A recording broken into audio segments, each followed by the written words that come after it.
నమస్తే, welcome to reflection news. ఉత్తరప్రదేశ్లోని దాంపూర్లో జరిగిన ఒక షాకింగ్ కేసులో ముకుల్ అనే హిందూ యువకుడిని తన ముస్లిం స్నేహితురాలిని వివాహం చేసుకుంటానని చెప్పి మత మార్పిడికి బలవంతం చేశారు. జాగరణ్ ప్రకారం ఆ అమ్మాయి మరియు ఆమె కుటుంబం పెళ్లి హామీలతో అతనిని బ్రెయిన్ వాష్ చేసి స్థానిక మౌలానా సహాయంతో బలవంతంగా ఇస్లాంలోకి మార్చారని ఆరోపించారు. మత మార్పిడి తర్వాత ముకుల్ పేరుడు మహిర్ అన్సారీగా మార్చి మదర్సాలో వివాహం చేసుకున్నారు. ముకుల్ తండ్రి పోలీసులకు ఫిర్యాదు చేయడంతో ఈ కేసు వెలుగులోకి వచ్చింది. అధికారులు వేగంగా చర్యలు తీసుకోవాలని కోరారు. పోలీసులు బాలికను ముకుల్ స్వయంగా ఇంకా అధికారుల ముందు హాజరు కాలేదు. ఈ సంఘటన పురాణా ధాంపూర్లో జరిగింది. అక్కడ మెడికల్ స్టోర్లో పనిచేసే 24 ఏళ్ల ముకుల్ 21 ఏళ్ల ఇస్లామిక్ మహిళతో సంబంధం కలిగి ఉన్నాడు.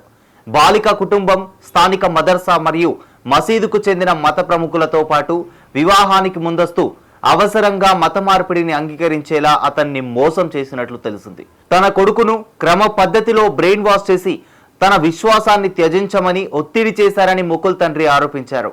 దాంపూర్లోని ఒక శ్మశాన వాటిక సమీపంలోని అఫ్తాబ్ ఏ ఉలుం మదర్సాలో మత మార్పిడి మరియు తదుపరి నికా చేశారు. మత మార్పిడి వార్త వ్యాపించగానే తండ్రి మరియు గ్రామస్తులు మదర్సాకు చేరుకుని బాధ్యులను ఎదుర్కొన్నారు.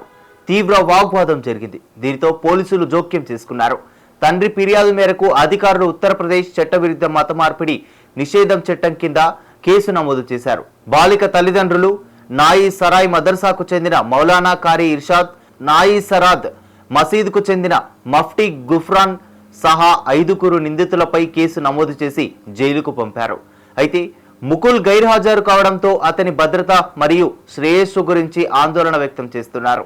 ముకుల్ మొదట్లో తన స్నేహితురాలిని వివాహం చేసుకోవాలని కోరుకున్నాడని, కానీ ఆమె కుటుంబం మతం మారాలని షరతు విధించిందని నివేదికలు సూచిస్తున్నాయి. అమ్మాయి తల్లిదండ్రులు అతన్ని స్థానిక మౌలానా మరియు మసీదు మఫ్టీకి పరిచయం చేశారు.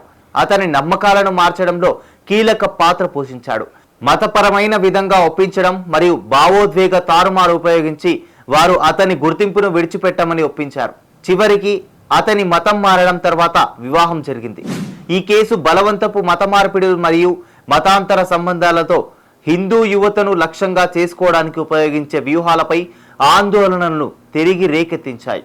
పోలీసు దర్యాప్తు కొనసాగిస్తున్నారు మరియు ఈ బలవంతానికి కారణమైన వారిపై కఠినమైన చట్టపరమైన చర్యలు తీసుకుంటామని అధికారులు హామీ ఇచ్చారు. యోగి ఆదిత్యనాథ్ నాయకత్వంలో ఉత్తరప్రదేశ్ ప్రభుత్వం బలవంతపు మత మార్పిడులను అరికట్టడానికి కఠినమైన మత మార్పిడుల నిరోధక చట్టాలను అమలు చేసింది. అయినప్పటికీ వివాహం ముసుగులో మతపరమైన తారుమార్లు మరియు బలవంతం లాంటి వివిధ కేసులు వెలుగులోకి వస్తున్నాయి. గత కొన్ని సంవత్సరాలుగా అనేక అరెస్టులు జరిగాయి. ప్రధానంగా ఇస్లామిక్ సమాజానికి చెందిన వ్యక్తులు మోసపూరిత వ్యూహాల ద్వారా హిందువులను మతం మార్చడానికి ప్రయత్నించారు.